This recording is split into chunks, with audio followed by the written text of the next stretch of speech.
in the Himalayas, on the northern fringes of Pakistan, you find some of the most intimidating high mountain peaks on Earth. It's why the great explorer Marco Polo named this place the roof of the world. And below these mighty peaks lie valleys untouched by modern civilization. This is a world where supernatural forces and ancient mysteries control people's daily lives. One valley in particular has captured the imagination of the world. A place so perfect, so harmonious, that it brought health, long life, and enlightenment to all who lived there. To find it, I must climb rugged mountain peaks, cross glaciers and snowfields, as I search for the truth behind Shangri-La.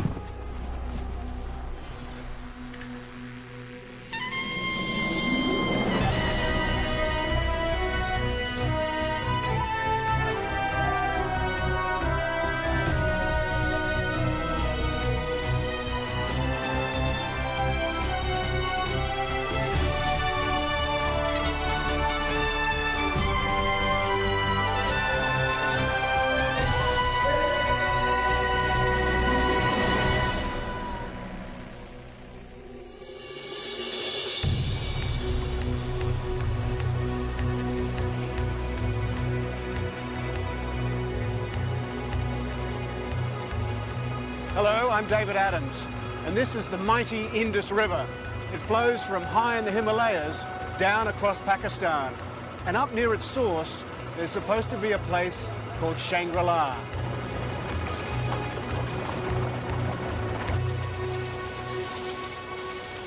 So my search starts in northern Pakistan, a country sandwiched between Afghanistan, India and China.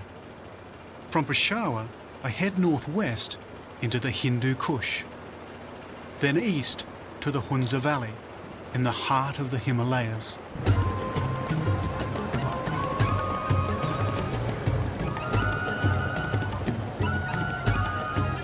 Peshawar is a frontier city, and that's what its name means, frontier town.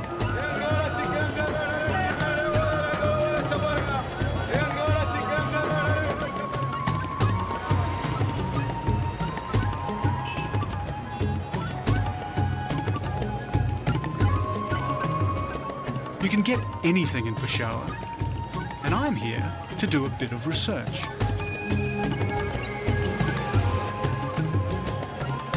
I'm looking for a book called Lost Horizon, a British novel that provides the inspiration for my journey. And in Peshawar, there's a shop that should surely stock books by British authors, the London Book Company.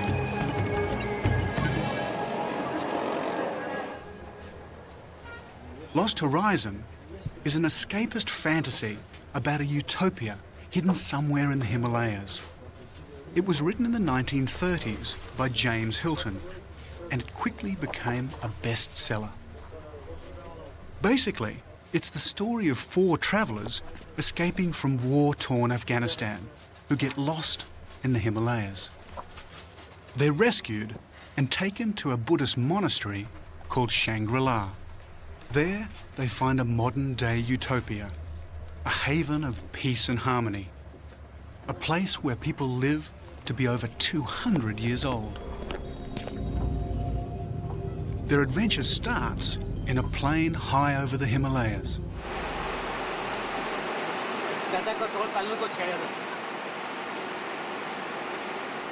Of course, there was no Shangri-La. Hilton himself claimed it was a fictional place. But with the Western world on the brink of World War II, people wanted to believe it, and so a myth grew up. Maybe Hilton was hiding something. Maybe Shangri-La was inspired by a real valley, somewhere down there. Well, the only clue that James Hilton gives us as to the whereabouts of Shangri-La is to say that the plane flew past K2 and Nanga Parbat, 2 of the highest mountains in the world. After that, had simply disappeared.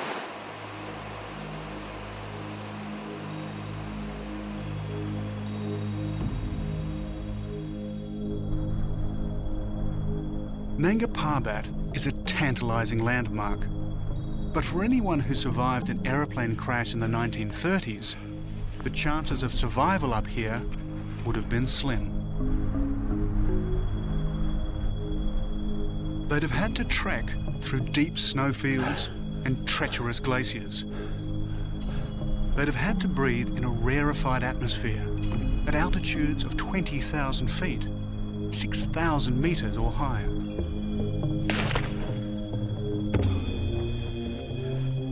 And then there are the crevasses, deep holes below the ice, ravines covered for centuries by ice and snow. From the left side. Yeah. Every footstep must be planned.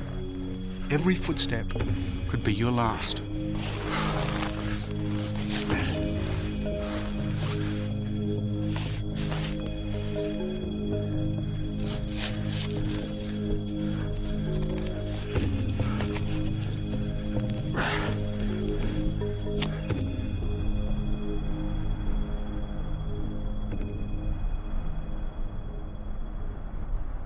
Nanga Parbat is the mountain that was James Hilton's last connection with reality.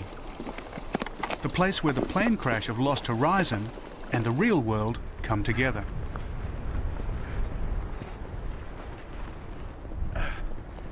Well, we didn't quite make it to the viewpoint of Nanga Parbat.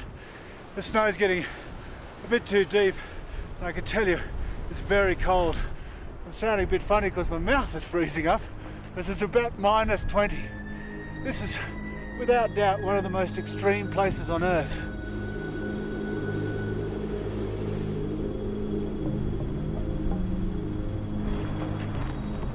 But despite these dreadful conditions, people have been coming here for centuries, looking for Shangri-La. The first was Alexander the Great. 2,500 years ago, his armies came in search of the Fountain of Youth.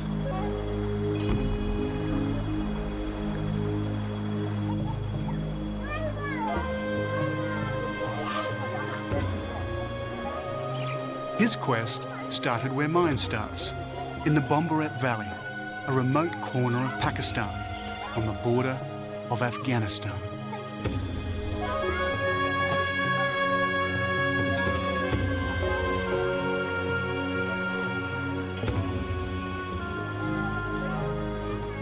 This is the home of a remote mountain tribe called the Kalash. It seems a very peaceful life here. Yeah. Before my guide Gina takes me to see the living Kalash, he takes me to see the dead. This is what's left of their graveyard, bones and coffins scattered by grave robbers and vandals. The reason? Pakistan is an all-Muslim country, and the Kalash are the last surviving non-Muslim minority. It's very old and it's broken. For 1,000 years, their Muslim overlords have called them Kafirs, the non-believers. As a result, they are an oppressed people. This desecrated graveyard, just one example of their persecution. These were not Kalash people who took away the bones? No, Kalash don't take. But Islamic people? Yeah. Once 80,000 of them lived in this valley. Today, there are barely 2,500.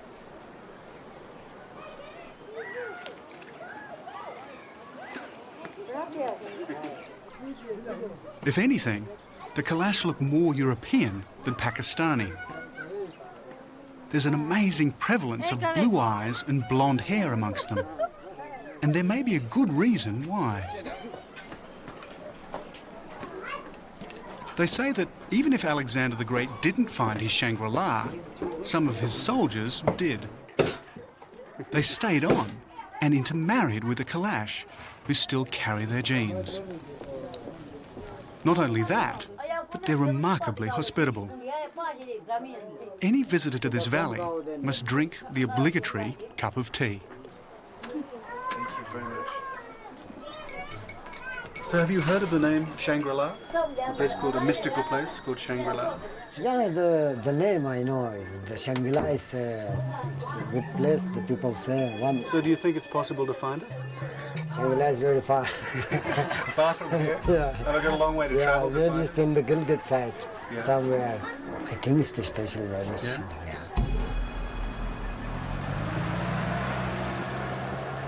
So if I'm to find Shangri-La, I must seek elsewhere. I cannot stay long in this beautiful valley. Jinnah is heading south to Chitral, and there's an event on in town that he wants me to see. But there's another, more compelling reason why I must keep moving. As the great snow-clad peaks glow in the alpine light, they send out a chilling warning. Winter is approaching. My search for Shangri-La will be a race against time, as the early snows of the Himalayas threaten to cut me off and imprison me in this remote corner of the Hindu Kush.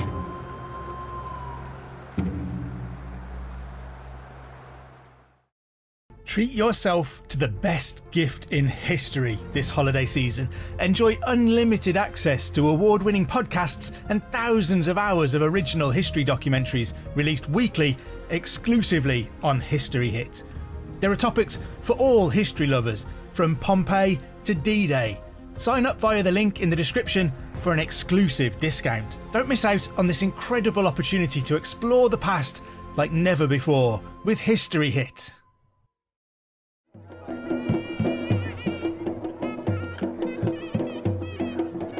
Every autumn, the wild horsemen of northwest Pakistan put their strength, courage, and horsemanship to the test. This is a game as old as Central Asia itself. It's called Bushkazi, and the object of their attention is a headless, legless goat.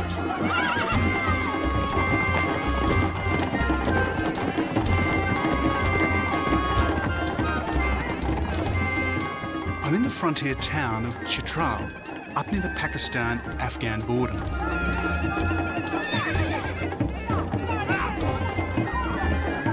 This ancient Afghan game isn't for the faint-hearted. Once a horseman has the goat, the opposition does everything in its power to get it off him.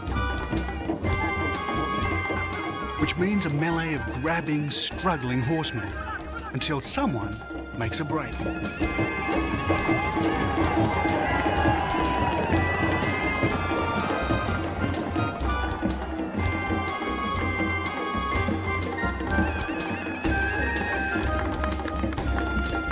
As far as I can see, there are few rules. Anything goes. Jinnah tells me a lot of old scores are settled on the Bushkazi field.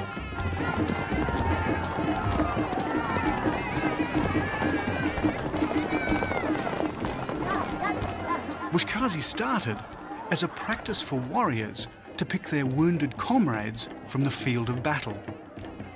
And new heroes are still created with every game.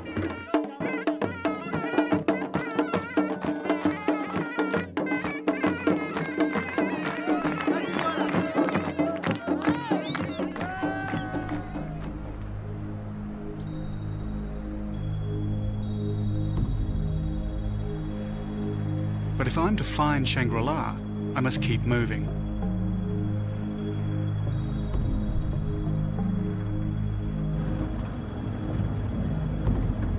The first autumn snows are already falling, and there's only one road out of the Chitral Valley.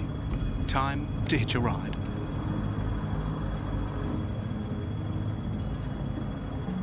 We're just coming up to the Lowry Pass, which is about 2,800 metres high.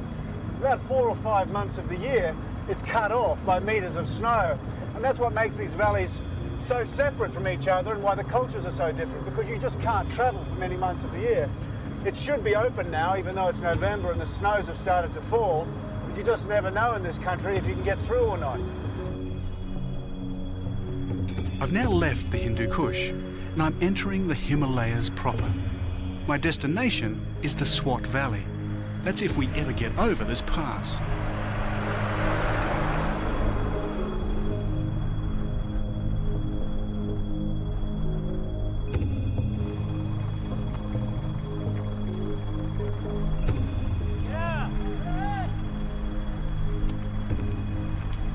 Because of the snow, the road is too narrow for passing.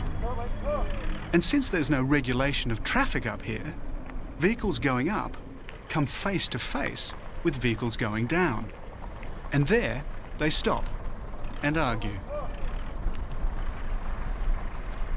Eventually, they manage to dig away the snow. They tell me that this happens every autumn. It's crazy, but that's the way it is.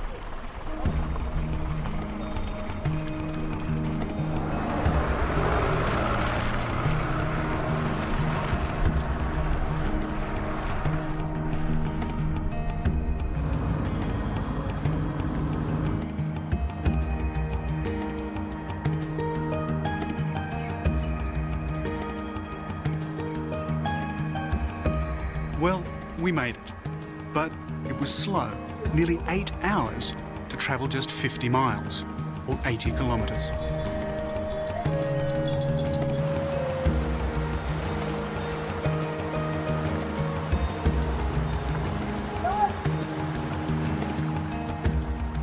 I'm passing through the Swat Valley, which should by rights have had a claim to being the inspiration for Shangri-La, because this valley was the birthplace of Tantric Buddhism.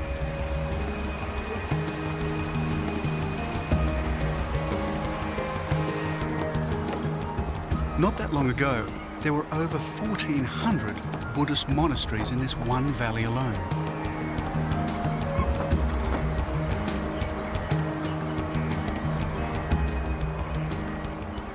Today, Islam holds sway, and the relics of its Buddhist past have suffered accordingly.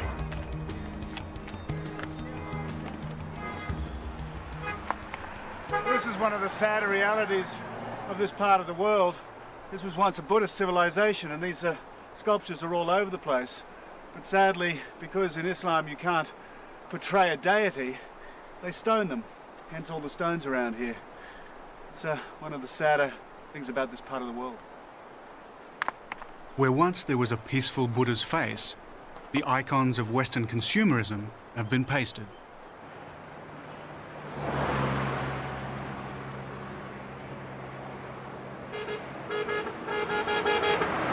So how did James Hilton envisage Shangri-La?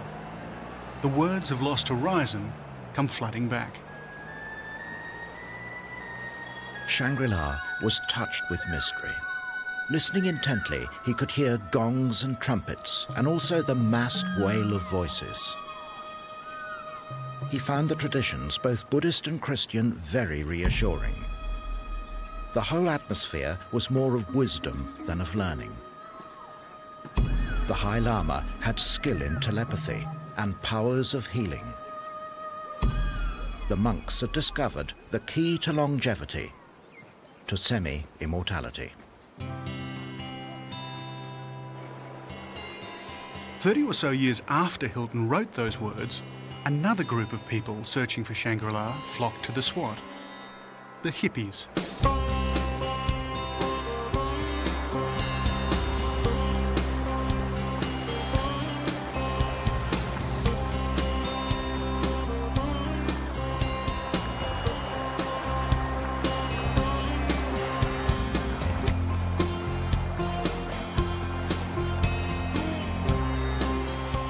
This was one of the stopping off points on the hippie trail, leading from San Francisco to Kathmandu. In fact, the Swat's always been something of a haven for foreigners. 100 years ago, the British came seeking relief from bustling towns like Peshawar. It was they who stocked its rivers with trout.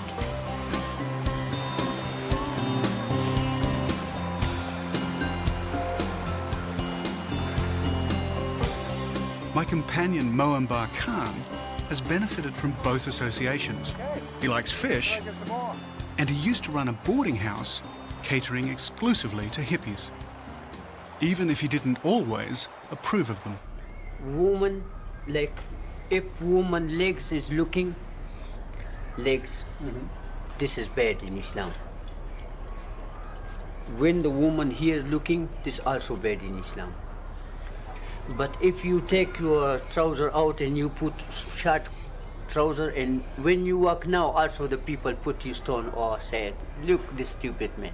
So if I was wearing short pants, would they throw stones at me? Yes, and they're thinking, "Pa, you very bad man." Yeah.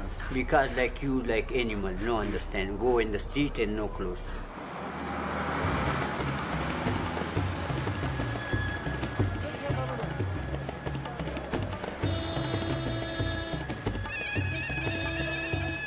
The hippies are long gone.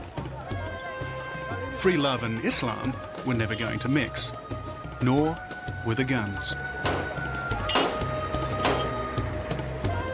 2 valleys east of the Swat is the town of Bishan.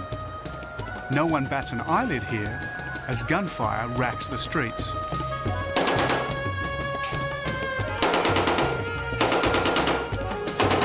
Guns are a way of life. Blood feuds are an institution. These inter-family, inter-tribal battles cause thousands of deaths every year. The penalties of the ancient system magnified 1,000 times by the killing power of modern weapons.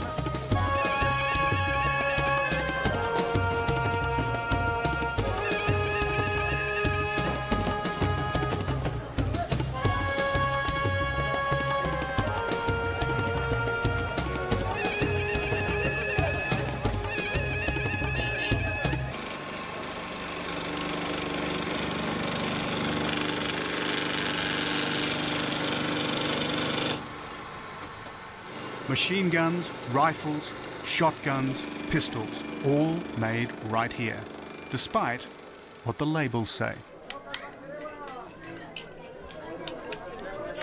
It says made in Italy here. Not made in Italy, made in Bishan. They make ammunition here too. It's estimated that 60% of all Pakistani men own a gun.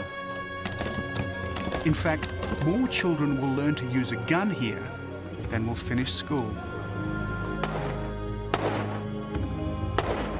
So, a valley that makes so many deadly weapons is hardly a place of harmony and boundless peace. Like the hippies, it's time for me to go. But my next stop is hardly Shangri-La either. I'm about to come face to face with the supernatural at a Pakistani exorcism.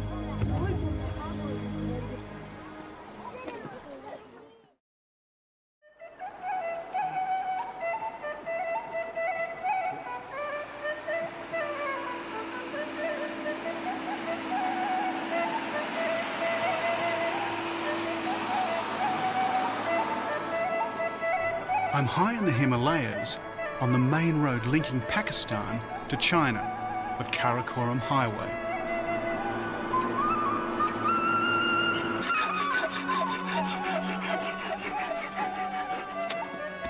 Each year in Pakistan, they hold a competition to see who's got the most beautifully painted truck.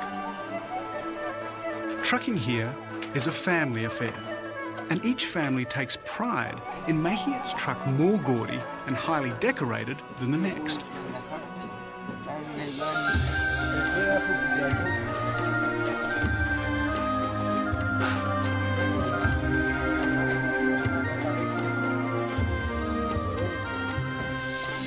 But there's a religious side to it too.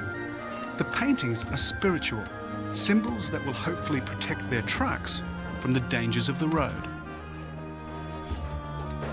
And it's in one of these mobile art galleries that I hitch a lift up the Karakoram Highway.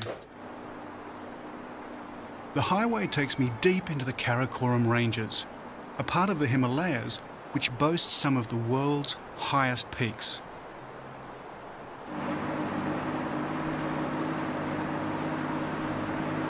As we drive, I follow the valley of the Indus. In James Hilton's novel Lost Horizon, Shangri-La was supposed to be somewhere near the source of this great river.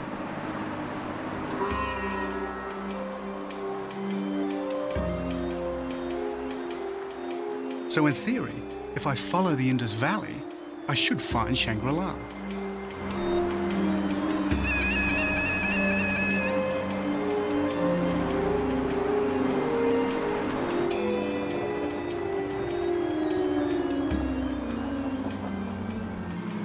At the wheel is a Pathan.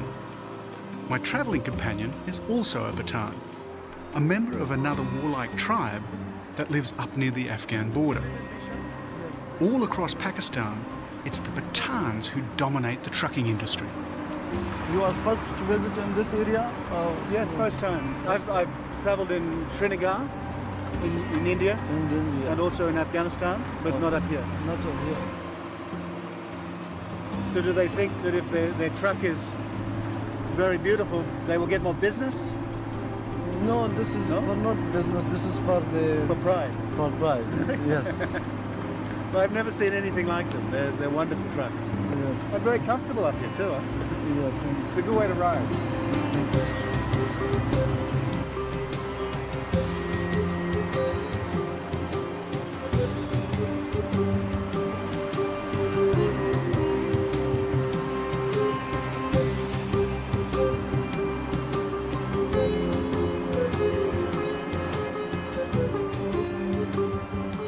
The higher we go, the closer we get to the roof of the world, the lofty Karakoram Ranges, where the world's second highest peak, K2, reaches over 28,000 feet. That's over 8,500 metres.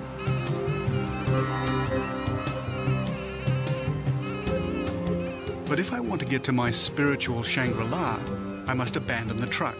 Where I'm going, there are no roads. As I draw closer to my destination, I'm warned to be careful. The locals believe powerful spirits, fairies, live on the snowline. Keeping on the right side of these fairy spirits is very important indeed. This is a superstitious world. This man is believed to be the subject of a curse. He's not responding to conventional doctor's treatment. He's feverish and his body's racked with pain. So they call in a shaman, a medium who communes with the spirit world. It's hoped he can locate the cause of the problem.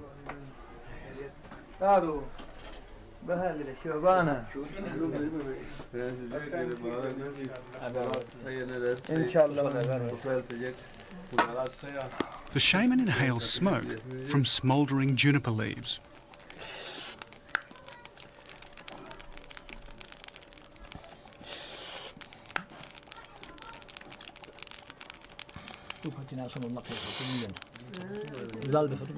Juniper smoke and deep breathing induces a trance.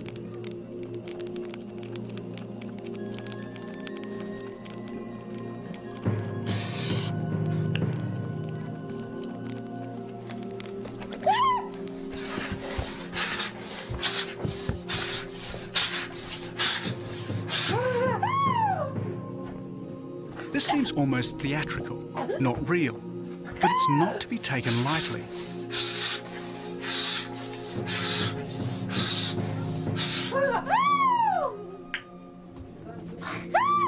People here have an unshakable faith in the supernatural. Those who believe themselves to be cursed often die.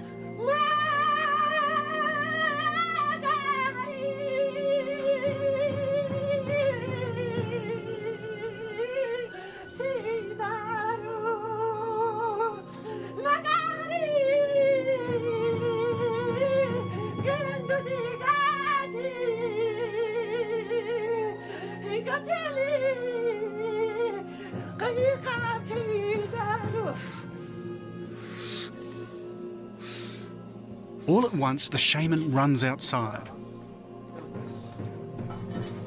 At first, I admit I suspect a trick, but the ground is undisturbed.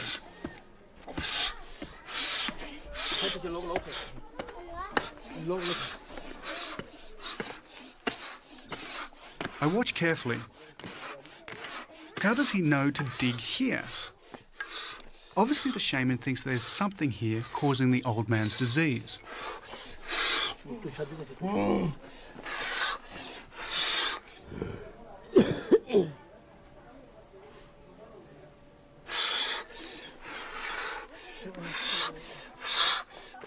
And then he finds it, a piece of skull wrapped in a rag, an evil spell placed by an enemy, a curse.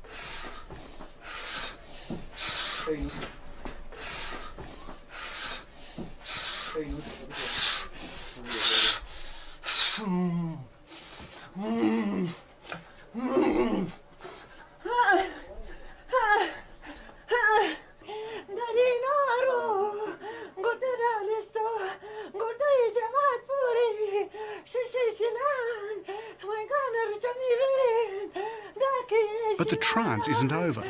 He continues his communion with the spirit world until, totally exhausted, he faints.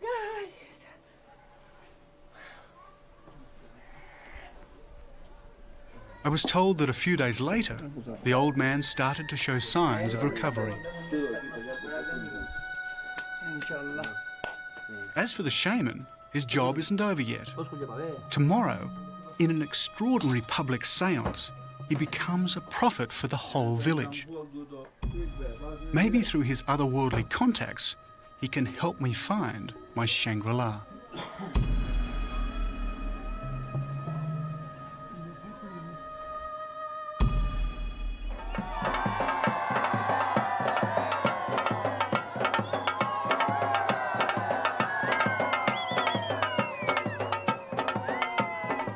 Much of Pakistan is Islamic in the extreme, but up here, in the country's far north, villagers still often commune with the supernatural. Today the shaman uses his spiritual powers to establish contact with the dreaded mountain spirits. He's trying to find out what they have in store for the village for the rest of the year.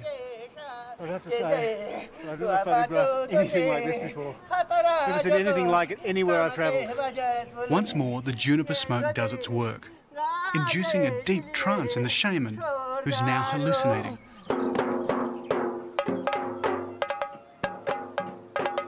In his ecstasy, he translates the fairy prophecy.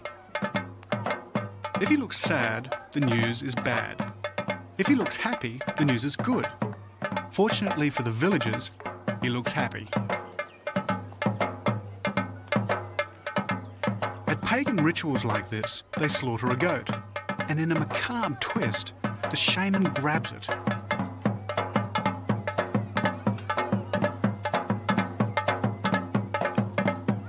Here, the blood of a goat's head is said to be fairy milk.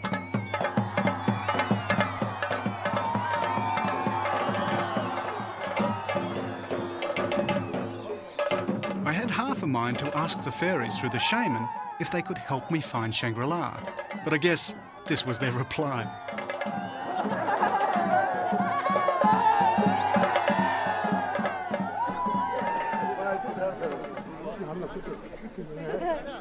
The trance lifts. The shaman leaves his fairy world and is back in the world of reality, and totally exhausted. His party may be over, but it's only just starting for the villagers.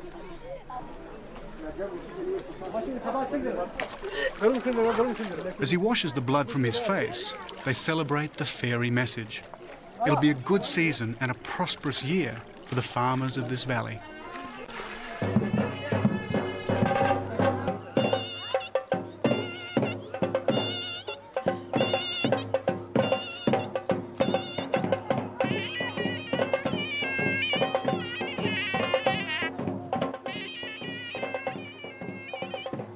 As for me, I have an appointment further up the Karakoram Highway, towards the Chinese border. My destination, Gilgit.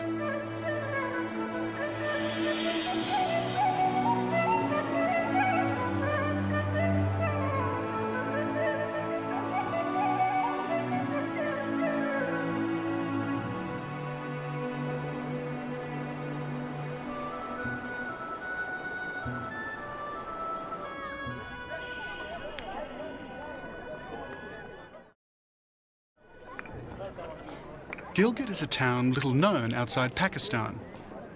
However, to the locals, it's known as the home of a game which has become associated throughout the world with the rich and famous. Polo. Oh, I know. I'm just, I like to get a horse to know me before I get on him. He smells me and he knows me. That's good. Let's just take these down a bit. But you don't have to be rich to play polo in Gilgit. You just have to be a good rider. And while I've ridden horses all my life, I've never played polo.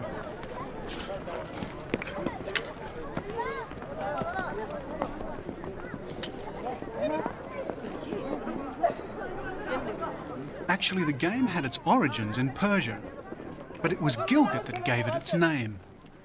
Polo means ball in the local language, and hitting a polo isn't easy.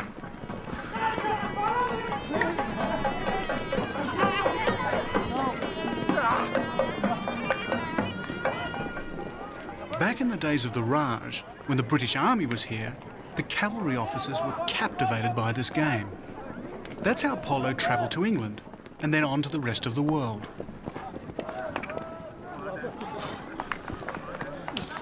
But it just doesn't seem to be my game. And it didn't get any better. These guys are just brilliant riders. Come on, David, come on. Stop playing, hurry up. Make it. Come on, David, go on. So you have to play a forceful shot. Well, at least I got to hit the ball. Once. Well, I can't say I've done anything like this. Most fantastic game, just I'm really bad at it.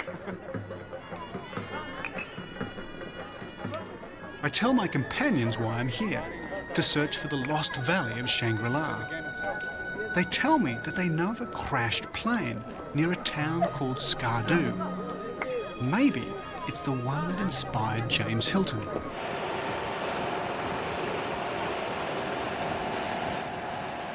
According to Hilton's novel Lost Horizon, Shangri-La was supposed to be near the headwaters of the Indus River. It's also supposed to be somewhere not too far from the mountain Nanga Parbat. That makes Skardu a candidate.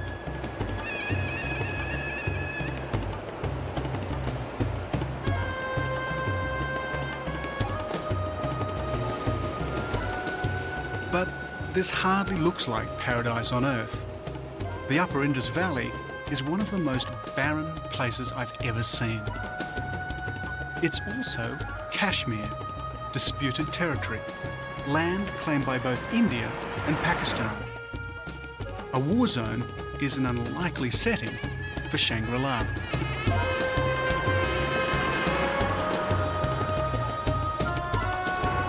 But it's here all right.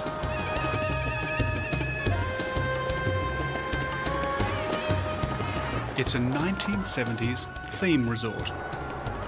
And it's where I'm staying.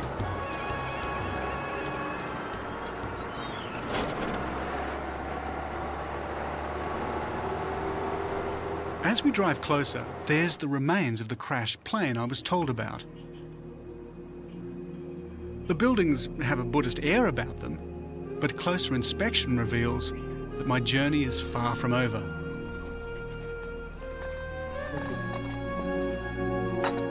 An out-of-season tourist facility, cashing in on the Lost Horizon myth, might be someone's idea of Shangri-La, but it's hardly mine.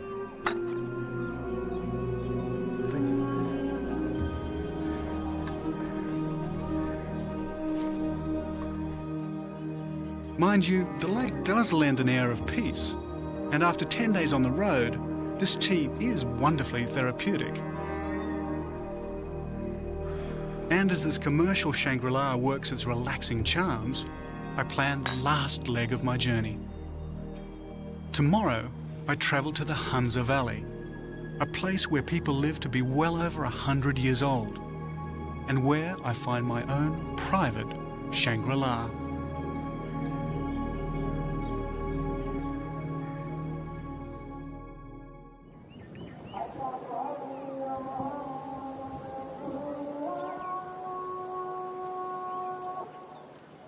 Hidden deep in North Pakistan not far from the world's second highest peak, K2, is Skardu. This remote town is a mecca for climbers. This is where they hire camping and rock climbing equipment before attempting some of the world's highest mountains. And it's not far from here that I hope to find the inspiration for the mythical valley of Shangri-La. I've travelled more than 500 miles from Peshawar on the Pakistan-Afghan border. From Skardu, I head north towards the Chinese border, where I enter the Hunza Valley.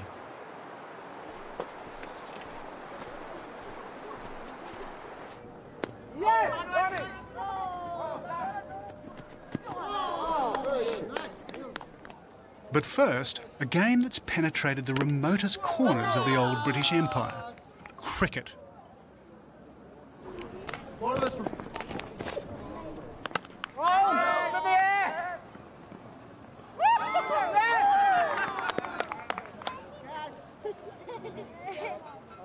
The crew and I are challenged to a match: Australia versus Pakistan.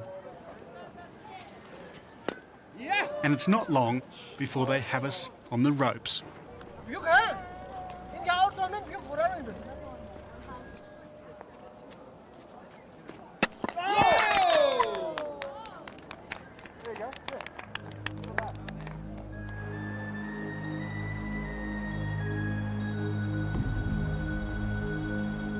Back in the days when the British Army ruled India and what's now Pakistan, this was literally the ends of the earth. Or the earth as the British knew it some 70 years ago. Below this fort's walls was the known world: cities, order, civilization. Beyond was the great unknown, the setting for James Hilton's Lost Horizon.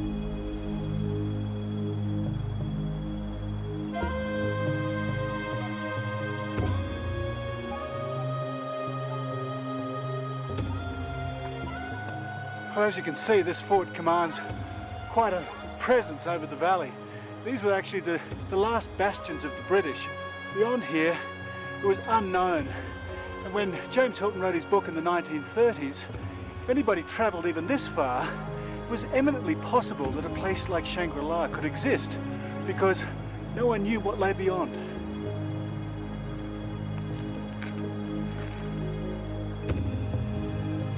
So if I'm to find the place that provided James Hilton's inspiration, I must enter this great beyond.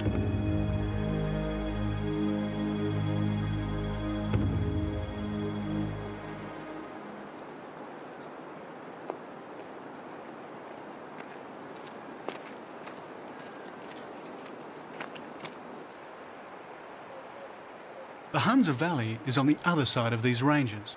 The roads are rocky and few people pass this way, or certainly the way I'm going.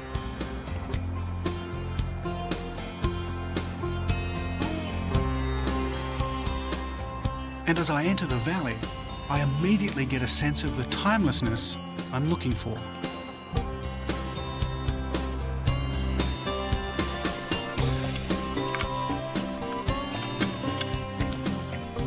So what other clues are there? It's beautiful and there's an air of peace to it. There's also a great many old people. In fact, the Hunza is legendary for its healthy old population.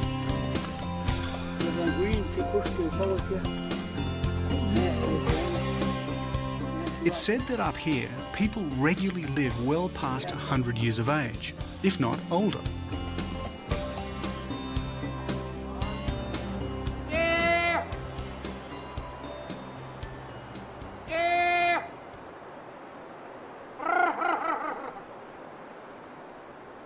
But if this is the Valley of Shangri-La, there must be a Buddhist monastery.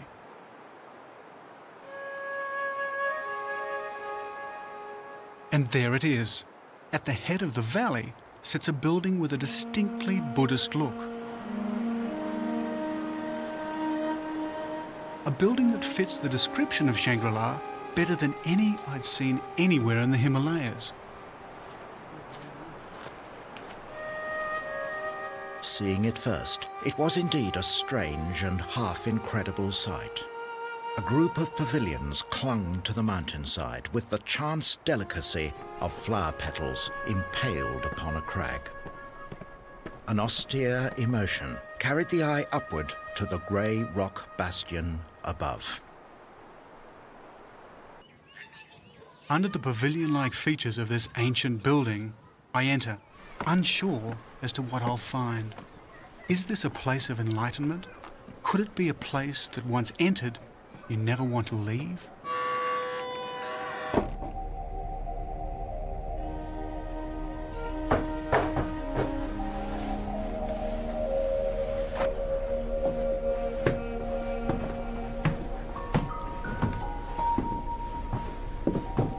I sense I'm alone, and then again, I'm not sure.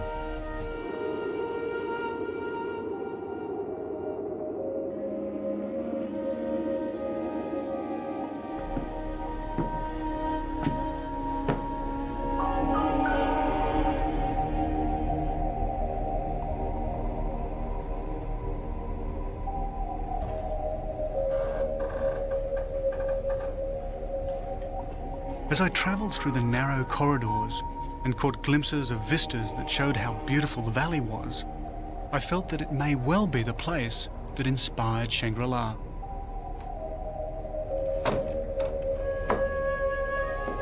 In the book, the travellers who finally arrived at Shangri-La always had a sense that they were being watched, that the monks and other residents never had more than a faint physical presence.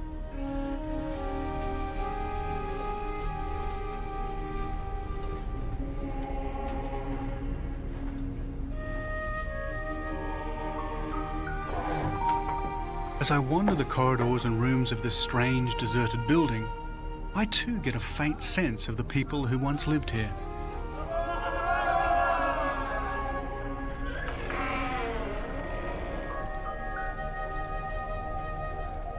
History relates that this fort was built in the 15th century by a family that ruled the Hunza. When a daughter got married, craftsmen came here from Tibet to create the beautiful building seen today.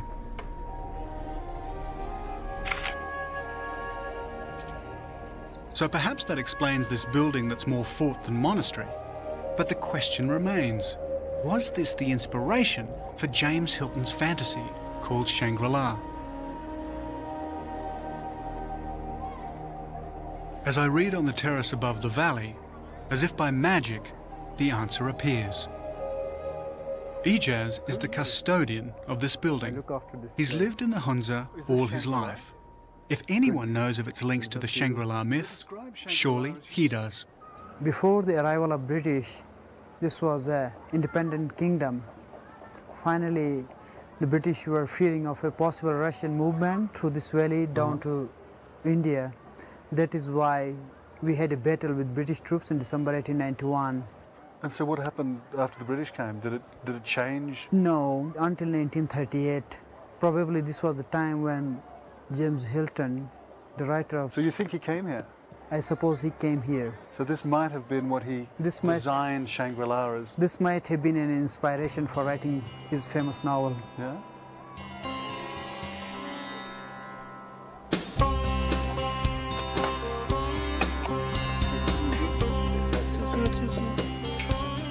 Ijaz may believe that James Hilton could have come here, but I'm not so sure. Though, it doesn't matter either way.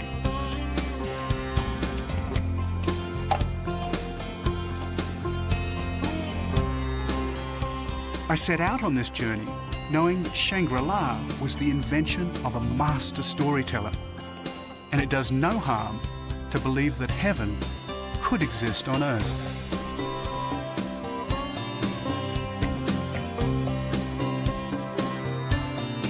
James Hilton believed each of us needed a place like Shangri-La to escape to, even if only in our imagination, a place of hope, a safe haven from the rigours of the world.